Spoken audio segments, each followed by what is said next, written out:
Cheers.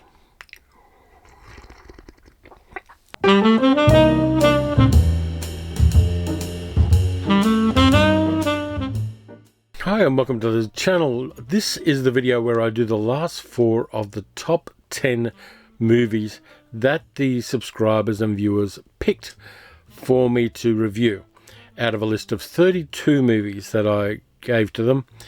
This is the last 4. The other 2 lots are in 2 previous videos, and again I'm explaining things badly, but let's move it into it and talk about the movie that got the most votes from the list. Now, before I go on, one of these 4 films I found incredibly difficult to watch. That's going to be the last one I talk about in this video. It's an important film, but it is one of the most difficult films. Well, it's one of the most difficult, well-known films to watch for me. Universal presents The 7% Solution, Nicholas Meyer's best-selling mystery from the personal memoirs of Dr. John H. Watson. So let's get into it and talk about the movie that got the most votes on the list. The 1976 Sherlock Holmes movie, The 7% Solution. Directed by Herbert Ross, script by Nicholas Meyer based on the novel he wrote. We've got Nicole Williamson playing Sherlock Holmes, Robert Duvall, an odd choice, playing Dr. Watson, Vanessa Redgrave playing Lola Devereaux, a woman in distress, Alan Arkin playing Sigmund Freud, and Jeremy Kemp playing the main bad guy.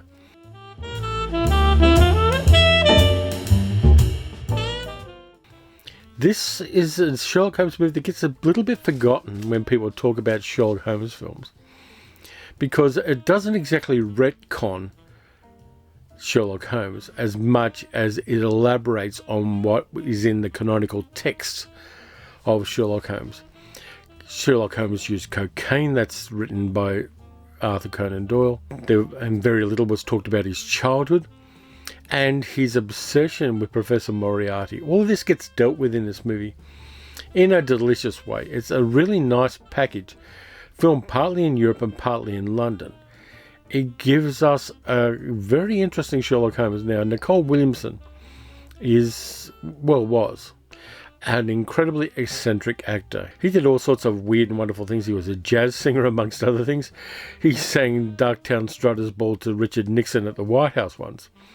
If you get a chance to, there's a great essay about Nicole Williamson that Kenneth Tynan wrote back in the day, which gives a really interesting overview of this very unusual actor.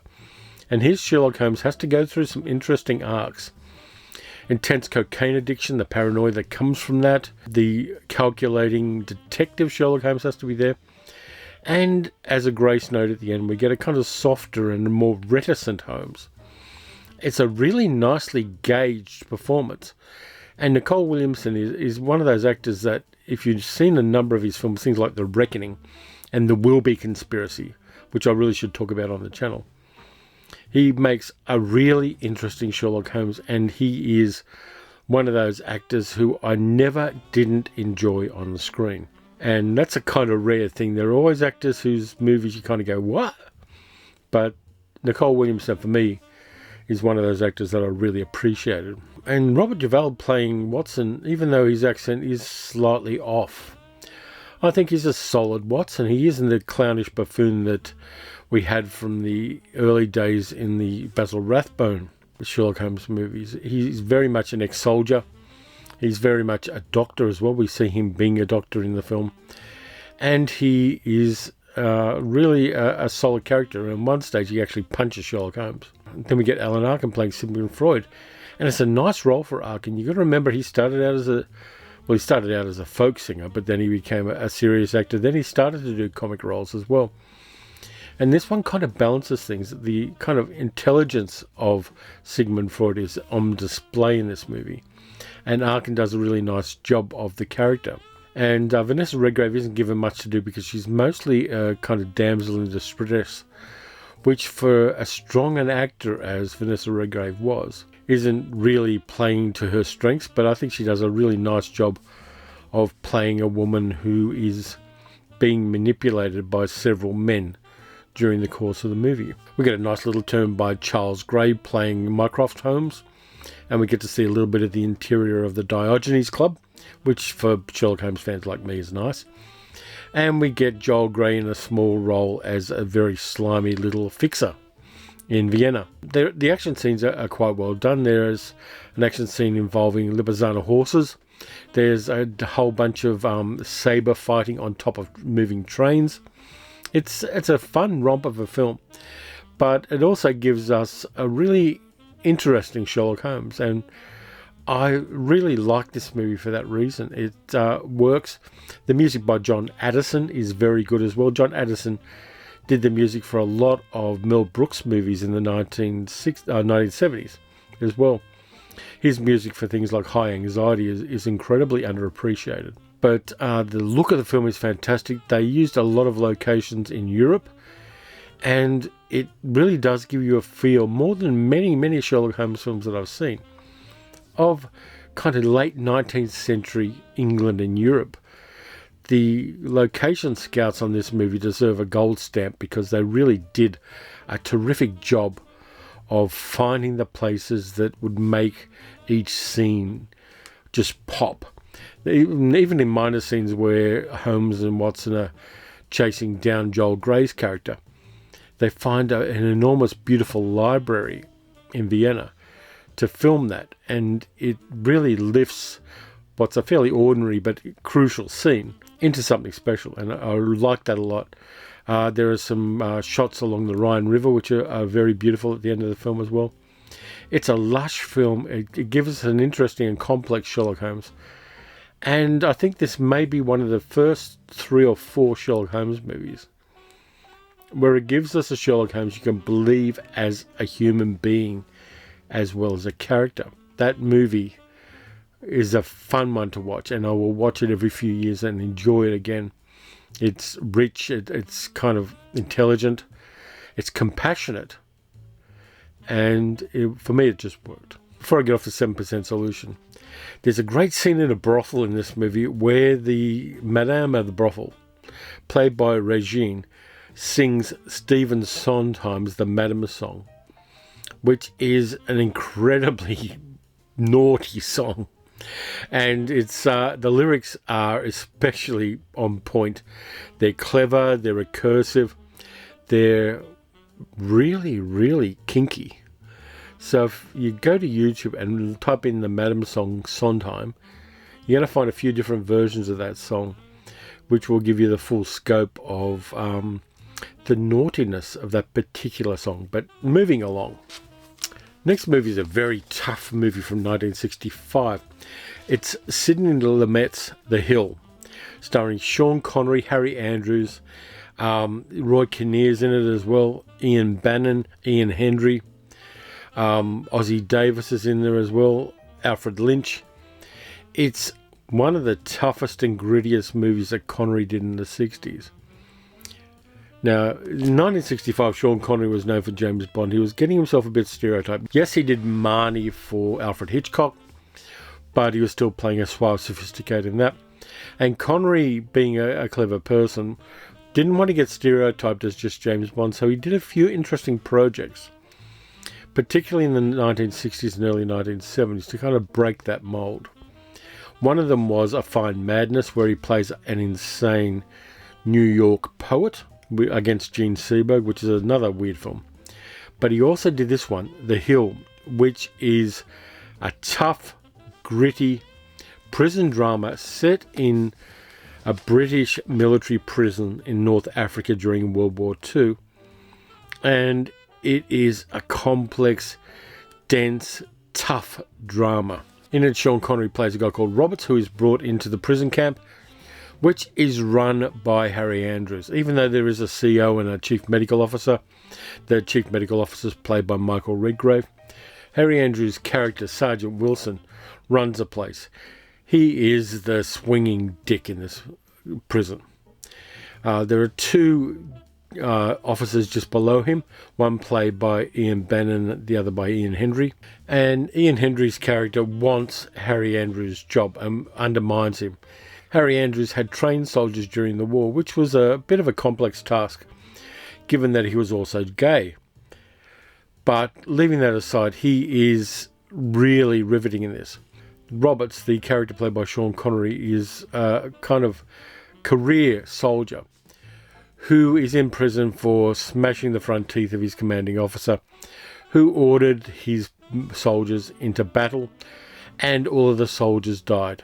So he's kind of got a fairly straight moral compass. He is a career soldier as much as Harry Andrews' character Wilson is. And Harry Andrews, in the prison, decides the way he handles the prisoners is to break them completely and reshape them into the kind of soldiers he wants them to be. And one of the instrumentalities he uses for that is a giant sandhill constructed by the prisoners, where one of the disciplines used to kind of break down the soldiers is to get them to climb this hill in the incredibly hot sun, run down the other side of it, run back again, back and forth, back and forth. And it's a symbol for the pointlessness of certain kinds of authoritarianism. It's kind of an object designed to destroy human beings. Now, as well as that, you've got the complexity of the more compassionate officer played by Ian Bannon versus Ian Hendry's character, who wants to be Harry Andrews' character. He wants to break him. They have a drinking competition one night where they both get blotto, and you see the strength that Ian Hendry's character lacks, but he makes up for in ruthlessness. It's the power dynamics in this movie shift constantly. The moral kind of currents in this movie shift constantly as well. Now, with Roberts in the prison cell are a kind of compulsive thief who's not very bright, played by Roy Kinnear, who's really good in the role. He really commits to it. He's a totally despicable character. There's also a Barbadian soldier played by Ossie Davis, who gets to be the brunt of a lot of racial abuse. There's also another character played by Jack Watson, who's a big Yorkshireman who likes to fight. So all of these guys are in a cell together. And even within the cell, there's shifting currents of power, and relationships are constantly churning through. There are moments of camaraderie. There are moments of antagonism. There's the prison guards play each character off against each other. They want to not get the prisoners to gang up together and form any kind of cohesive unit, so they work towards that. And it's just a fantastic film, and the ending of it is shocking but perfect. Now, Sidney Lumet's direction is really interesting. There's a long tracking shot at the start which shows the prison and the hill. It goes from a close-up of prisoners climbing the hill and dumping sand on the top of it, out the entrance gates of the prison after doing a circuit around the kind of prison yard. And it gives you the location perfectly while the titles roll. And there's a lot of really dynamic camera work in this as well. Even in the tight confines of the cell, the camera rotates around certain characters at various times. It goes upstairs, it goes in and out of buildings. For a movie that didn't have an incredibly large budget, it really does have an interesting approach to the characters. I mean, it could have been shot with lockdown cameras all the way, but the movement of the cameras draws you in as an audience member into the action a lot more than a lockdown static camera shots would have. Now, Connery is really good in this role as well. It's nothing like James Bond. He's a tough character. He can take what they dish out as much as anybody can. And I think that Connery enjoyed the ensemble as well, working against Ian Hendry, who was always trying to be better than everybody else in the movie with him, working against Harry Andrews, and this may well be Harry Andrews' best role in a movie. And also Ossie Davis gets some great scenes in this film, and Jack Watson does as well, and Roy Kinnear.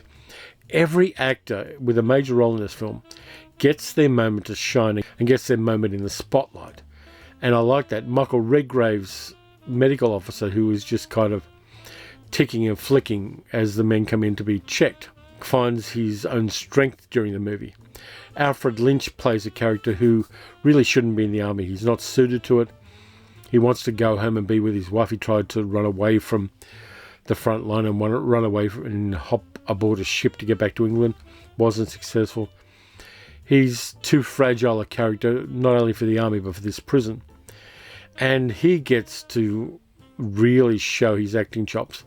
And he gives us a shattering characterization of a man being totally broken and destroyed by the systematic brutality of this prison.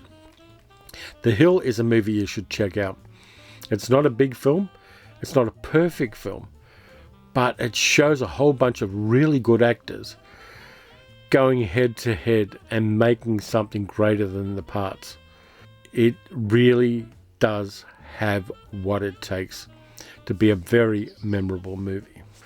10 years after that film, Sean Connery made another movie in a desert.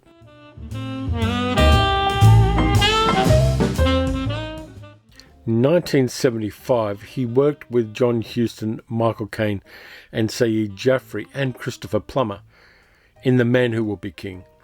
Based on the story by Rudyard Kipling, it's one of the great adventure films of the 1970s. John Huston had been trying to make this film for 20 years.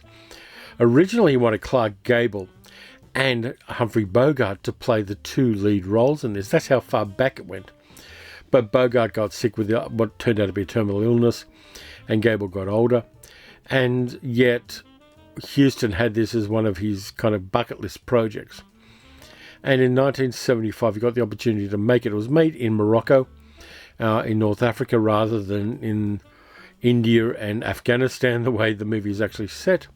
Connery plays Daniel Dravot, and Michael Caine plays Peachy Carnahan, two ex-British Army soldiers who stayed in India after their service and who have become kind of itinerant criminals. They pull cons, they steal, they rob, they blackmail, they do whatever they need to do to get ahead. And they have this master plan to go up through Afghanistan to a place called Kafiristan and set themselves up as kings. They know that the tribes people up there are fairly primitive. They take 20 Martini rifles with them and have this plan to cross the Hindu Kush into Kafiristan and set themselves up as kings and become very rich. Peachy meets Rudyard Kipling, played by Christopher Plummer, and gets him to witness a contract between Peachy and Danny, saying that they both promise to be loyal to each other, to not drink, to not have anything to do with women, until they are successful and become kings in their new kingdom. Let me introduce you to Brother Peachy Carnahan, which is him, and Brother Daniel Dravot, which is I. The less said about our professions, the better, for we have been most things in our time. Kipling's amused by these two guys because they're both very amusing characters. Ex-soldiers who have been through a lot and decide that they want to make some money. And so they travel in disguise through Afghanistan, through the Hindu Kush, through the Khyber Pass, and finally make it to Kafiristan, where almost by accident, Danny is perceived as being a god, the son of Alexander the Great, and therefore heir to the enormous treasure of Alexander the Great that was being left in the city of Iskandargar.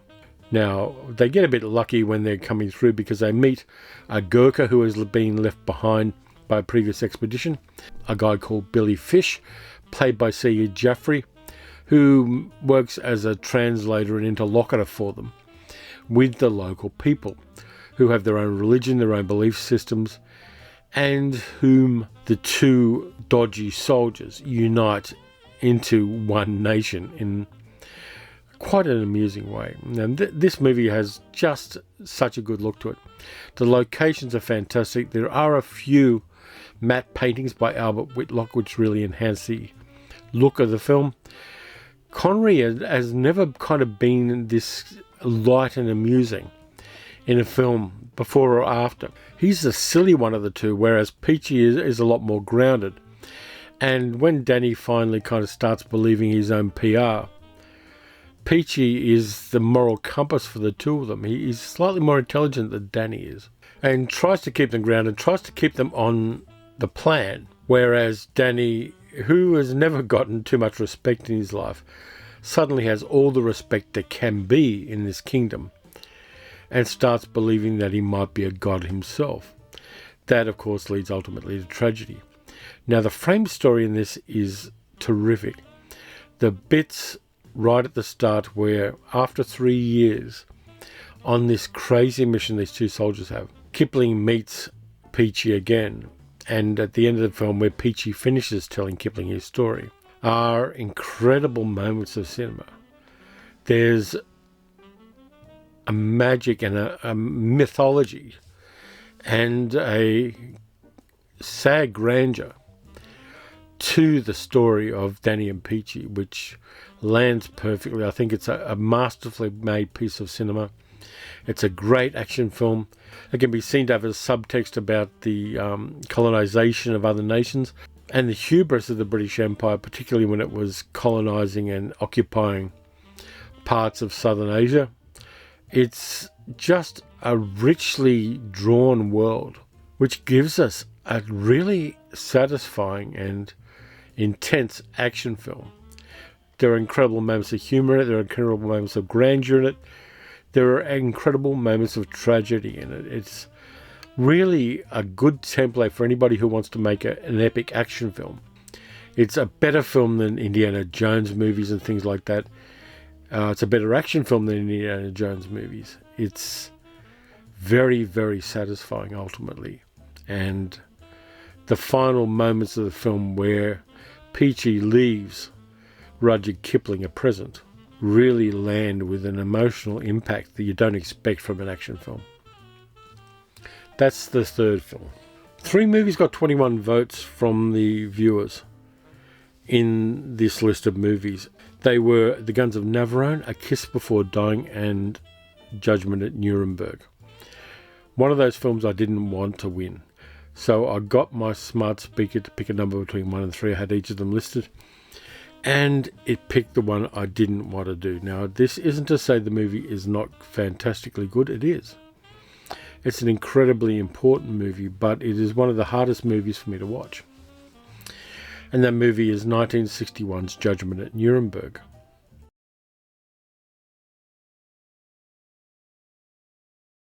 Based on the Nuremberg trials of Nazi judges in 1948. It stars Spencer Tracy, Richard Widmark, Marlene Dietrich, Burt Lancaster, Maximilian Schell, who won an Oscar for his Best Supporting Actor role as the advocate for the Nazi judges. And it also has William Shatner in it. Now, the interesting thing is William Shatner was a young stage actor, up and coming at the time. You're going to like this story. He said to director Stanley Kramer, "What's my motivation in this scene?" He's got a little scene with Spencer Tracy. He says, "What's my motivation in this scene?" And Spencer Tracy turned and looked at him and said, "You hand me the fucking papers and walk away." So I love that story. 12 seconds later. This is a very didactic movie. It's about the nature of civilization and the nature of war crimes and the nature of evil. And in the movie, Burt Lancaster plays Ernst Jannings, a very well-known jurist before World War II in Germany who wrote a number of important legal texts, but signed off on many of the brutalities and the genocidal policies that Hitler enacted. He was one of the people who ticked the boxes and sat in judgment of people and was very much kind of instrumental in the legal process, such as it was, of the final solution that Germany had for what it saw as problematic people. And we do get to see that personalised by particularly a couple of characters, one of whom is played by Montgomery Clift, a guy who is not very intelligent and was castrated by the government to make sure that he didn't breed more subpar people. And Clift is very good in that role. We get to see the kind of bewilderment and the pain of the character wonderfully. Stanley Kramer allowed him to improvise some of his answers to the questions during those scenes, and Clift really delivered on that. He's really great. Another one of the people is played by Judy Garland, who I think is less good. There's some fantastic acting in this. Maximilian Schell playing the advocates, kind of trying to convince the panel of three judges that these four men were not responsible for the policies that Hitler enacted is powerful. He gets some of the best speeches in here. He gets to challenge America, in a sense, and America's sense of perceived superiority. There are issues of eugenics and of sterilizing people who are seen as not being what the people wanted. And he kind of talks about sterilization laws and the fact that America had sterilization laws as much as Germany did. He challenges America's view of itself during the film, even though he is defending the indefensible. And in the center of this, you've got the judge played by Spencer Tracy, who had that wonderful gift of playing men who were given incredibly challenging moral quandaries. And he had that ability to think them through. I don't know of another actor of his time who had the ability to show a man looking closely at his own moral compass and learning and trying to be his best self and trying to make order out of an incredibly chaotic situation the way that Spencer Tracy did. And this movie, he does it really well. He meets the wife of a dead German officer who had been killed by the Allies after the war, played by Marlene Dietrich. And the scenes between Spencer Tracy and Marlene Dietrich are really interesting. Marlene Dietrich had enormous trouble playing this woman whose husband was a Nazi general and who is trying to rebuild her life after the war and rebuild her culture after the war as well. Because Marlene Dietrich was exactly the opposite. She fought so hard with the Allies to stop Germany, and she went on USO tours. She did as much as any entertainer in World War II to entertain troops, to support them. Her and Noel Coward spent years travelling during World War II in very perilous situations to entertain troops on the front lines. And she really had trouble playing a woman who was antithetical to who Marlene Dietrich was, but she did a very good job on it. And there's a really wonderful scene where her and Spencer Tracy are walking past a bar where the people in the bar are singing Lily Marlene. And Marlene Dietrich explains that the song is so much sadder in German than it is in English, and explains what the song means, and explains the kind of fatalism of the song. There are just so many powerful moments in this movie.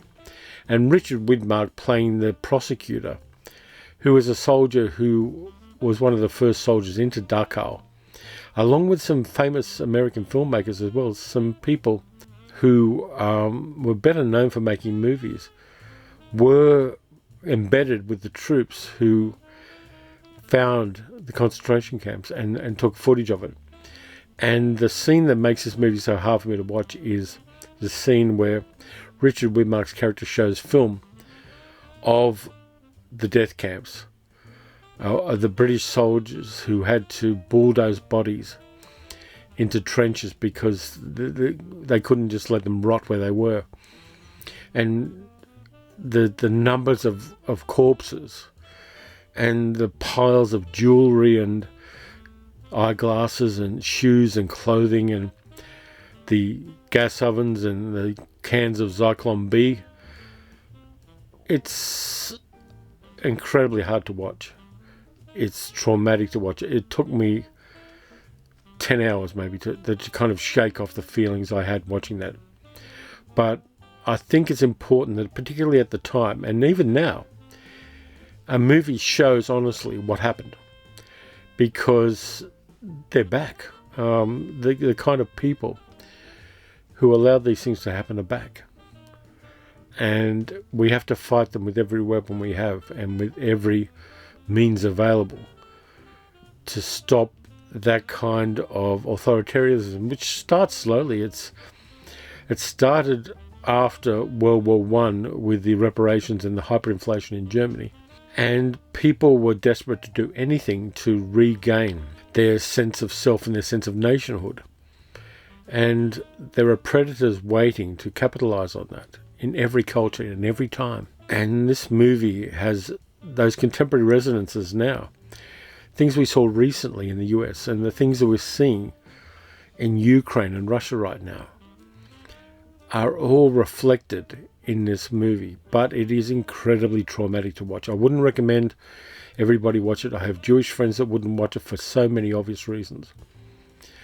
But it's a powerful indictment of the evil that men do. And it's an important film for that reason. It really does. It doesn't give it any comfortable answers. It doesn't give any set answers. It doesn't land perfectly and make you go away from watching the film with any sense of satisfaction at all. It's important, but it is harrowing. And the luck of one of three movies, I could have been talking about The Guns of Navarone, I could have been talking about A Kiss Before Dying. But chance threw this movie at me, and I'm not going to watch it again in my life.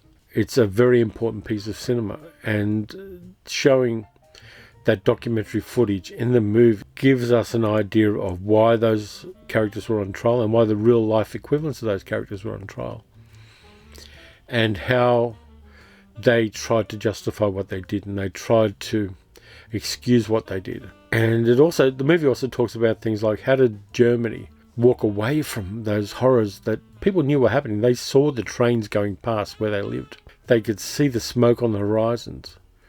They knew but didn't want to admit that they knew. And when the war ended, nobody knew about it because they sensed that the only way for them to ever recover from the trauma that they allowed to happen was to not talk about it. I don't know how that happened. I don't know. I haven't been in that kind of headspace. I haven't been in that kind of a culture. But it's a complex problem, and it's a problem that other cultures are going to face in the future. Russia is going to have to face it. Ukraine is fighting it at the moment. Syria is facing it. Yemen's facing it. Sudan. There are so many cultures across the world who are facing this kind of organized evil. And we need to talk about how we manage it and how we allow people to recover from it on both sides. Now, I'm not excusing anything that anybody did, but the questions that this movie asks are important questions. They're incredibly difficult questions. So they're the four movies. Sorry to end on that note, but this movie was incredibly hard for me to watch. Thank you very much for watching. Thank you if you got this far into the video, thank you for sticking around for it. If you appreciated this video, please consider liking and subscribing and leaving a comment. You can also support the channel at patreon.com/paleocinema. I'm going to do something lighter next time. I think I need to have a bit of a palate cleanser after these movies.